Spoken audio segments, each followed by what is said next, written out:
Hello everyone, welcome to प्रथम एक विश्वास। तो आपने जो हमारी पहली वीडियो देखी है पार्ट 1, ये उसी का पार्ट 2 है जिसमें कि आपको एमसीक्यू सीरीज दिखेंगी। तो इसमें जो क्वेश्चंस रहेंगे वो रहेंगे जर्नल से रिलेटेड और बुक कीपिंग से रिलेटेड, जिसके बारे में हमने फर्स्ट वीडियो में जो था वो पढ़ा था। तो नाउ लेट्स बिगिन। हमारा जो फर्स्ट क्वेश्चन है, amount invested by the proprietor in the business should be credited to. जो भी अमाउंट जो है वो एक ऑनर बिजनेस में लेकर आता है, उसे हम किस अकाउंट में क्रेडिट करते हैं?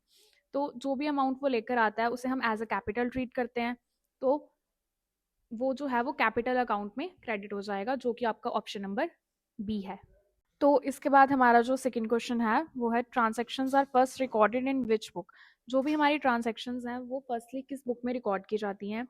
जैसे कि अभी हमने जर्नल में पढ़ा है कि सारी की सारी ट्रांजैक्शन फर्स्टली जर्नल में रिकॉर्ड की जाती हैं, और जर्नल का ही जो दूसरा नाम होता है वो होता है book of original entry and day book. तो आप अपने सारे ऑप्शंस चेक कर सकते हैं, जैसा कि हमारे सारे ऑप्शंस देख सकते हैं। इसमें से जो हमारा फर्स्ट ऑप्शन है वह करेक्ट ऑप्शन है, क्योंकि हमारे जर्नल का ही दूसरा नाम जो है वो होता है बुक ऑफ ओरिजिनल एंट्री, और सबसे पहले जो एंट्रीज रिकॉर्ड की जाती हैं वो हमारे जर्नल में की जाती हैं। तो ऑप्शन नंबर ए इसका करेक्ट आंसर होगा। तो इसके बाद हमारा जो नेक्स्ट क्वेश्चन है वो है, customers good return will be credited to which account. जो भी कस्टमर्स हमें गुड्स रिटर्न करते हैं उसे हम किस अकाउंट में क्रेडिट करते हैं? तो आप सारे ऑप्शंस देख सकते हैं। पहला हमारा है purchase account, return outward, customers account and return inwards. तो जो कस्टमर हमें रिटर्न करते हैं हम उसे करते हैं रिटर्न इनवर्ड अकाउंट में क्रेडिट, क्योंकि जो भी चीज़ हमारे पास आ रही है, अगर कुछ हमने बेचा है और कुछ वापस आ रहा है तो उसे हम रिटर्न इनवर्ड लेते हैं। और अगर हमने कुछ खरीदा है और उसे हम वापस दे रहे हैं, या फिर हमने कुछ भी खरीदा है हम उसे वापस कर रहे हैं, तो वो रिटर्न आउटवर्ड होगा। अगर हमने कुछ खरीदा और वो हमसे जा रहा है तो वो रिटर्न आउटवर्ड में आता है। और अगर हमने कुछ बेचा है और वो हमें वापस आ रहा है तो वो रिटर्न इनवर्ड में आता है। अगर कुछ आ रहा है तो इनवर्ड में आएगा, और अगर कुछ जा रहा है तो वो आउटवर्ड में आएगा। अब इसके बाद हमारा नेक्स्ट जो रहता है वो है जर्नल, कि जर्नल का दूसरा नाम क्या है, या फिर जर्नल को हम और क्या कहते हैं। अभी जैसे हमने पहले ही पढ़ा है कि जर्नल का दूसरा नाम है डे बुक, कि जर्नल को हम डे बुक भी कहते हैं, क्योंकि उसमें डे टू डे बेसिस पर रिकॉर्डिंग जो है वो की जाती है। जो भी ट्रांजेक्शन्स उस पर्टिकुलर डे पर हो रही हैं वो सारी उस जर्नल में रिकॉर्ड की जाएंगी। और इसे हम टाइम बेसिस पर रिकॉर्डिंग भी कह सकते हैं। टाइम बेसिस, अब हम इसे टाइम बेसिस पर रिकॉर्डिंग भी कह सकते हैं, क्योंकि जो ट्रांजेक्शन पहले हो रही हैं वो जर्नल में पहले रिकॉर्ड की जाती हैं, और जो उनके बाद हो रही हैं वो जर्नल में उसके बाद रिकॉर्डिंग की जाती है। इसलिए इसको डे बुक कहा जाता है, क्योंकि डे टू डे बेसिस पर इसमें जो रिकॉर्डिंग है वो होती है।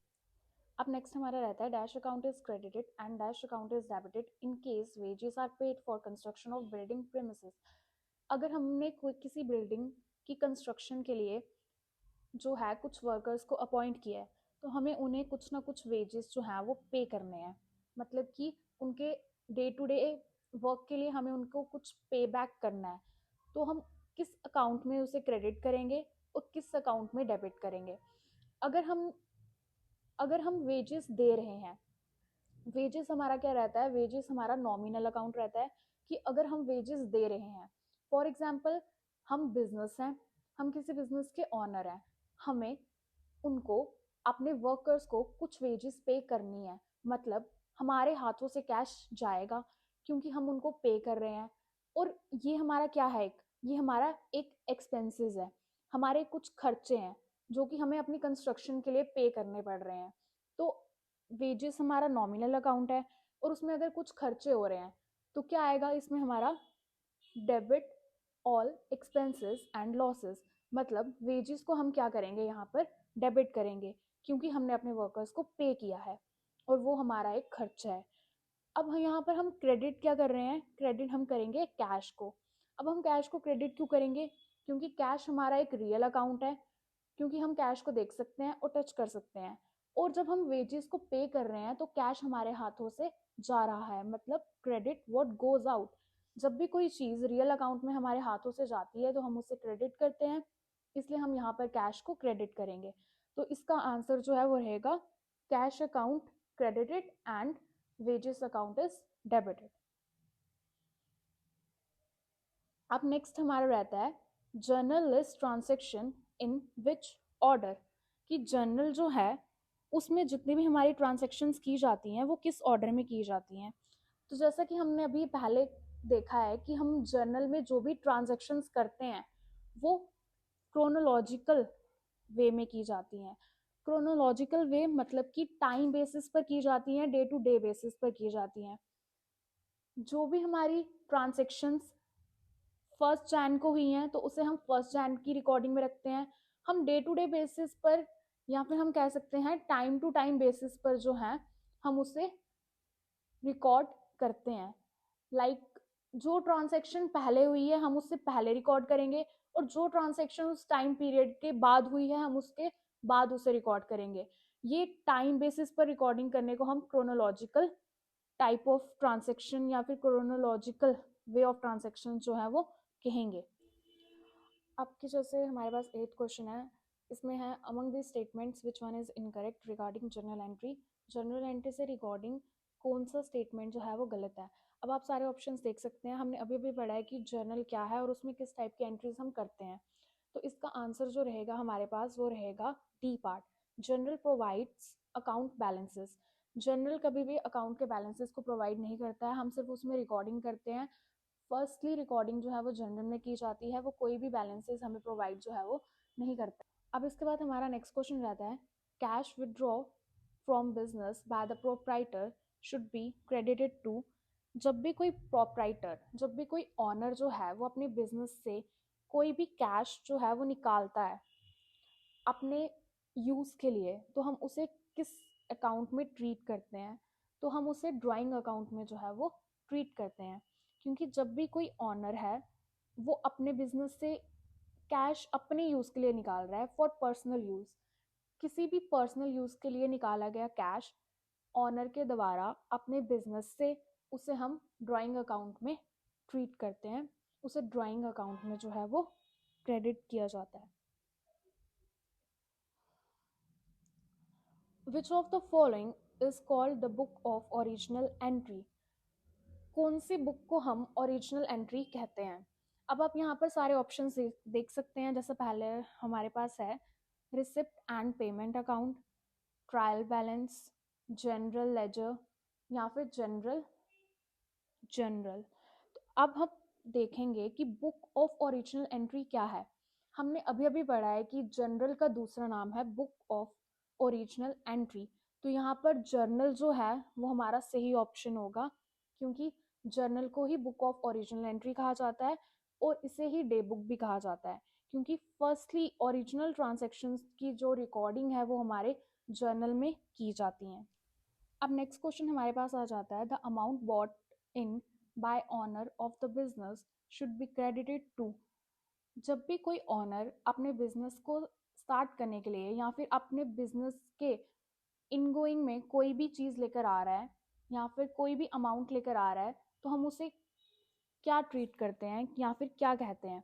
जब भी ऑनर कुछ लेकर आया है अपने बिजनेस के लिए, या फिर वो मतलब कि वो कैश फॉर्म में है या फिर किसी एसेट फॉर्म में है या कुछ भी है, तो हम उसे हमेशा ऑनर्स इक्विटी के अंदर ट्रीट करते हैं, क्योंकि वो ऑनर ने लाया है, इसलिए वो ऑनर इक्विटी के अंदर जो है वो ट्रीट किया जाता है। अब इसके बाद नेक्स्ट क्वेश्चन है which of the following transaction occur on daily basis in large business organisation.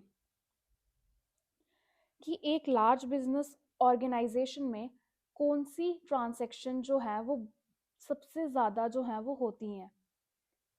अब आप देख सकते हैं हमारे पास बहुत सारे ऑप्शंस हैं यहाँ पर। जैसे कि पहला ऑप्शन है purchaser of equipments, and second is payroll, third one is credit sales, and the last one is payment of suppliers. तो कोई भी एक बड़ी ऑर्गेनाइजेशन अगर है तो उसमें कौन सी ट्रांजेक्शन्स जो हैं वो सबसे ज़्यादा होंगी। अब वो डेली बेसिस पर कोई भी इक्विपमेंट तो लेगा नहीं, क्योंकि इक्विपमेंट्स जो हैं हम हमेशा डेली बेसिस पर नहीं लेते हैं, तो पहला ऑप्शन तो ऑटोमेटिकली क्रॉस हो जाएगा। अब दूसरा है पेरोल, कि वो अपने जो वर्कर्स या एम्प्लॉयज़ हैं उनको पेमेंट करेगा।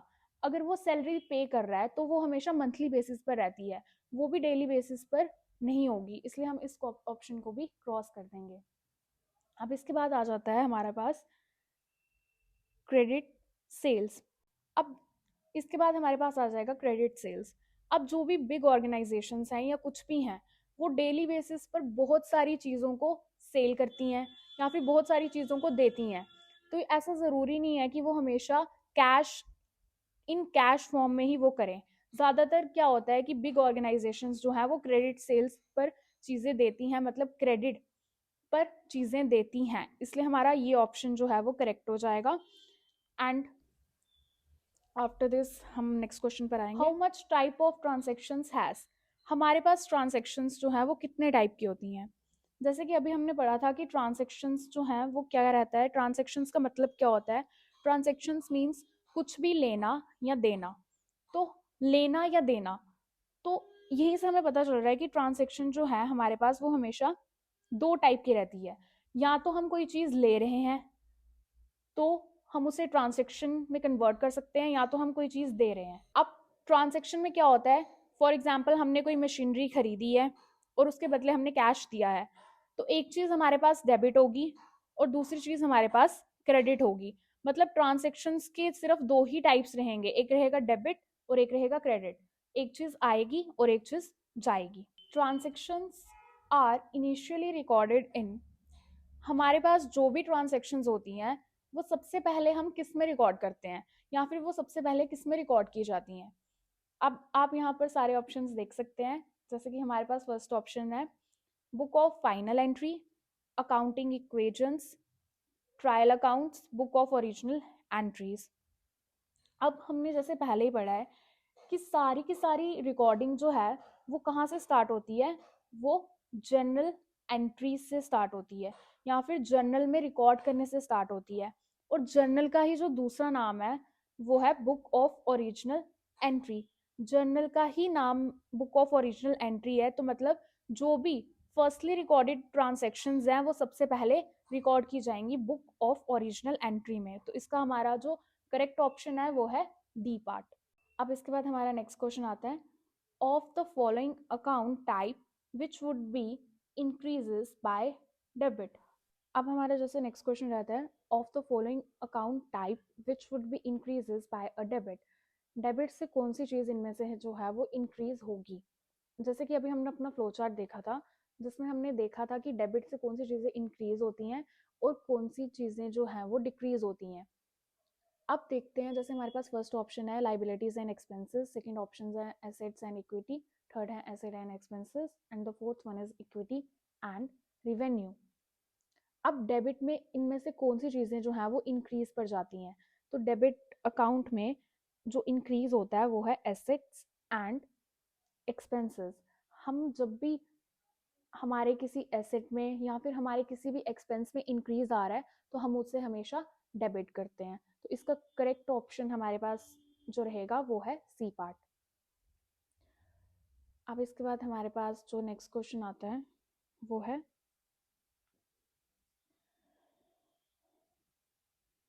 Sales made to Ahmed on credit should be debited to. हमने कुछ सेल किया है अहमद को, पर हमने वो उससे किस पर सेल किया है, क्रेडिट पर। क्रेडिट मतलब उधार पर। हमने उधार पर कुछ सेल किया अहमद को, तो हम उसे किस अकाउंट में डेबिट करते हैं। अगर हमने उसे कुछ सेल कर दिया है तो मतलब इन फ्यूचर हमें उससे कुछ मिलेगा। मतलब अगर हमने किसी को भी कोई चीज़ बेची है उधार पर तो उसकी जो पेमेंट है वो हमें इन फ्यूचर मिलेगी। मतलब इन फ्यूचर कहीं ना कहीं हमें वो पेमेंट जो है वो रिसीव होगी। तो इसलिए हमारा जो इसका करेक्ट ऑप्शन रहेगा वो है अकाउंट रिसीवेबल अहमद, कि हमें अहमद से इन फ्यूचर कुछ ना कुछ जो पेमेंट है वो मिलने वाली है। इसलिए इसका करेक्ट ऑप्शन जो रहेगा वो रहेगा C part. And after this हमारा नेक्स्ट क्वेश्चन है according to the rules of debit and credit for balance sheet account. Balance sheet के रूल्स के अकॉर्डिंग यहाँ पर कौन सा ऑप्शन जो है हमारा वो करेक्ट है। अब बैलेंस शीट में अब हमारा इसमें फर्स्ट ऑप्शन रहता है increase in asset liabilities and honours equity recorded by debit. अब इसके बाद हमारे पास जो नेक्स्ट क्वेश्चन है वो आप देख सकते हैं कि हमने पहले भी किया है, ये रिपीट हो चुका है।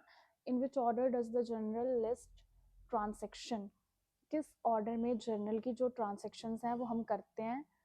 लाइक इसका आंसर है हमारे पास फर्स्ट ऑप्शन क्रोनोलॉजिकल, मतलब day to day basis time period के अकॉर्डिंगली जो पहले ट्रांजेक्शन्स हो रही है उनको पहले रिकॉर्ड किया जाएगा, और जो उनके बाद ट्रांजेक्शन्स हो रही है उनको उन्हीं के बाद रिकॉर्ड किया जाएगा according to the time period. अब इसके बाद नेक्स्ट क्वेश्चन हमारा जो आ जाता है वो आ जाता है all of the following are true regarding journal except, इन सब में से ऐसी कौन सी चीज़ है जो जर्नल एंट्रीज में नहीं आती है। आप सारे ऑप्शंस चेक कर सकते हैं। तो हमारा जो सबसे पहला ऑप्शन रहता है वो है general entries show the effect of transaction, कि हमारी जो जर्नल एंट्री है वो ट्रांसेक्शन का इफेक्ट जो है वो शो करती है। तो ये सच है, हमने पहले भी देखा है कि जब भी हम कुछ डेबिट कर रहे हैं जनरल में या फिर क्रेडिट कर रहे हैं तो वहां से हमें पता चलता है कि उस ट्रांजेक्शन का इफेक्ट जो है वो क्या रहेगा। अब इसके बाद सेकंड ऑप्शन आ जाता है general entries provide account balances, हमारी जनरल एंट्रीज जो है वो अकाउंट बैलेंसेस प्रोवाइड करती हैं। तो ऐसा नहीं है, क्योंकि वो कोई भी अकाउंट का बैलेंस प्रोवाइड नहीं करती है, तो ये ऑप्शन हमारा एलिमिनेट हो जाएगा। एंड इसके बाद आ जाता है the debit account titles are listed first, कि जितने भी अकाउंट में जो भी चीज़ें डेबिट हो रही हैं वो पहले रिकॉर्ड की जाती हैं। And after this each journal entry should begin with the date, हर एक जर्नल एंट्री डेट के साथ शुरू होती है। तो ये भी हमारा ऑप्शन सही है, क्योंकि हर जनरल एंट्री को रिकॉर्ड करने से पहले उससे लिखा जाता है कि वो ट्रांजेक्शन जो है वो किस डेट में हुई है। तो ये रहे हमारे MCQ सीरीज़ के क्वेश्चन जो आपने देखे, ये 20 क्वेश्चंस थे। तो थैंक यू फॉर वॉचिंग। अब इसके बाद हम ट्राई करेंगे कि आपके लिए मैक्सिमम MCQ सीरीज़ के क्वेश्चन ही लाएं।